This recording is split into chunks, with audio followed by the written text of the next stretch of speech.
Hi everyone! This week I'll be doing a series of videos going through how I strategize and manage my guild's Clashfront, including my initial planning, how I use my calculator spreadsheet, and how I review battles to change plans through the week. This video will cover how I check into the other guilds at the start of the event to help me know where we stand as far as power and activity. So first, what I do is I open up the map and I have a quick look at the enemy guilds. So for example, this one here, I'm going to see that they only have 15 members. So I know that they're going to be one of the weaker guilds this week. I'm then going to go check this one here, and I can see that they've got a full set of members. And this one, I can see they have almost a full set. So they're just missing 3, which is 9 teams deployed in total. What I do next is I check 3 things on the guild itself. So I check the general activity of the members. They could have 30 members and 20 of them could be inactive. I also check the average power, and I sort of see how many of them are above or below our lowest member. Early on in the Clashfront rounds, so this is like obviously week 2, we've been paired with some weaker guilds, so it's going to be very easy to compare. It might not be so easy for everyone to compare. You could be matched with some maybe stronger guilds or relatively similar guilds. I will show you a little bit later in the video how I do check those that are similar. But you might be able to just have a look and get a bit of an idea this way. So we're going to look at Mono first, just simply because they don't have that many team members to look into. So I'll open this up the top here and go into view their team. So the first thing I'm going to check is the general activity. So I can see for this guild that they have a few people of their 15 that are, 3 days or more inactive. So it's pretty likely that they won't be deploying any teams this week. It could be that they come online and they do deploy 3 teams, but it's pretty unlikely at this point once they've been offline for 3 or 4 days. The second thing I check is their base power. So at the moment, my lowest guild member, their base power is, I think it's around 36,000k. So when I'm looking at these, I'm going to be comparing how many of their guild members are higher than my lowest guild member. If you have a guild that is very equal to you, you might be trying to look at some averages. It just really depends on the pair ups. So for now, I'm going to go down and go through and say, okay, I can see that there's one above my 35,000, and that's it. And the third thing I check is whether they have a leader or co-leaders and if they are active. So in this case, this guild does have an active leader. Whether they are going to set deployment rules, we won't know until we sort of start seeing them deploy some teams. But overall, this guild isn't something that I'm too worried about. They've only got half the amount of members. Half of those members aren't active. They've only got one that is above our weakest member on our guild. So yeah, not a big concern for me at all. So next, I'm going to look at the blue team. Again, first thing I check is their activity. So I can see that they've got a decent amount of people that are offline for 7 days, quite a few that are 3 or more days as well. So it looks like maybe around 10 people, just a quick guess. So you can see, about 20 active members. The next thing I'm going to check is their power. So we've got one above 35, got a few close, not quite there yet. Not too concerning considering 35 is my lowest and our average is quite a bit higher. This one's very close as well, but we're really looking at 2 here. And obviously checking whether they're active as well. If they've been offline for 3 or 4 days, then they're probably not going to be relevant. So it's that one, also active. So at the moment we're looking at about 4 or 5. This last one here, they're the leader. They've been inactive for 3 days. So I'm not going to count their power. I don't expect them to come back online. They could. It just really depends.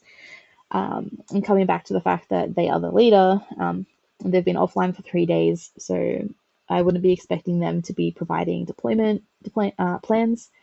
They don't have any code leaders set, which means there is no one currently on the guild that can set the deployment numbers and give directions on the map itself. You might have someone on the guild who is giving instructions on guild chat or possibly on an external chat like Discord. I do find generally with this game that it's mostly done in guild chat, unless you're like a very active guild. So I think that they're going to be relatively disorganized.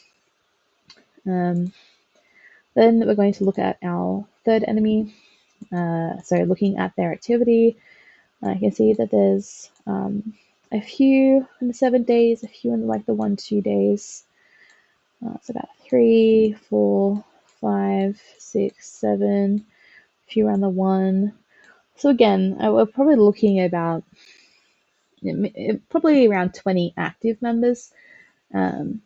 They're just while we're on here, I can see that we've got a leader and a co-leader who are both active.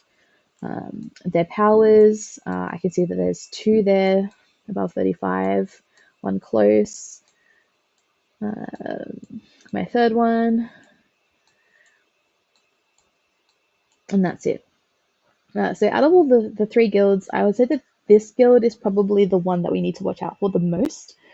Even though they have slightly fewer members above 35,000, they do have active leaders, so they might be a little bit more organized. Of course, having active leaders doesn't mean that they're going to be giving directions, or they might have some team members who are not paying attention or deploying teams. It's a little bit hard to know at this stage, but I just like to get a general idea of who my expected competitor is going to be. Now, you could be unlucky in round 2 or even round 1 and end up with some very strong guilds that you're facing. I feel like so far all of us have sort of been matched with inactive guilds. We were matched with 3 inactive guilds last week. And moving forward in the next few weeks, as you go up the ranks of the tiers, you'll probably be coming across some teams that are a little bit more similar in power to you. You might find that you need to have a look at their powers a little bit closer, their activity a bit closer. You might want to consider having an ally. And just to show a comparison to our guild, so if I go in here and look at ours, if I'm looking down, I have all of my members active within the last day, so I know that everyone's going to be deploying. I'm not expecting anyone to be off this week. If they are, it's not going to be too big of a deal if I have 1 or 2 people that are unable to log on for some reason. When I'm looking at our base powers, you can see that we're all, starting to hit that 40,000 K mark. I think our lowest member, like I said, is around 35,000. And they're still a very active member and participating in the Clashfront, so I don't have any concerns at all about our powers compared to our guilds. So what I'm going to show you next is a version of the spreadsheet that I used last Clashfront. It's got a chart that I checked some powers from the different teams, just so I could do a bit of a comparison. I am hoping to get into the next version of the spreadsheet. I'm just going to see how I go with doing that. So really what I did was I went through each guild and I said, okay, if I have, this range of base power, how many members are fitting into that rough area? So I usually rounded up. So if they had 25 million, I'd put them into the 26 million. You could do it to the, 40, 41, 42. It's up to you how exactly you want to split it. And then what I did was I ignored anyone who was inactive. So this week we actually had all 30 on each team were relatively active. And I filled that all in. I got our average down the bottom here. Of course, in a game like this, your average power isn't going to be the best indicator. And by that I mean that if you have one member at 54 million, they're going to bring your average up. And it's also, um, it's they can take out a lot more teams from someone who is at 32 million than someone can at 46. So it's just to give you like a rough idea of um, where people are sitting. And of course, this is an average of the totals of power. This is like just the average of like where the numbers are sitting. So when I have a look here, I can see that overall our members are sort of sitting in this 37 range. And theirs are still sitting in the 31 range. So on average, I can see that we're a bit higher than them. Our lowest member here, they have a few people in this team that are above them, but generally not many. This guild was our strongest competitor, in my opinion, because they had a higher number up the top here. Even though these were very similar, their ones above here were a bit like less in total. And then I also made a bit of a chart. I was playing around with it, just to sort of show you, like, hey, we're a bit more top heavy than they are. You see, Black Lotus was a little bit lower on the chart as well. So hoping to bring that into the Clashfront calculator at some point. I just need to work out the best way to do that and get that out to you guys. So that's it for this video. The next video will cover the day one planning. There's not too much as far as picking where to go, but it's sort of looking ahead to the future days and trying to guess where everything is going to end up. And I will also go through my spreadsheet and how I set that up and how I put in future rounds in preparation for the rest of the week.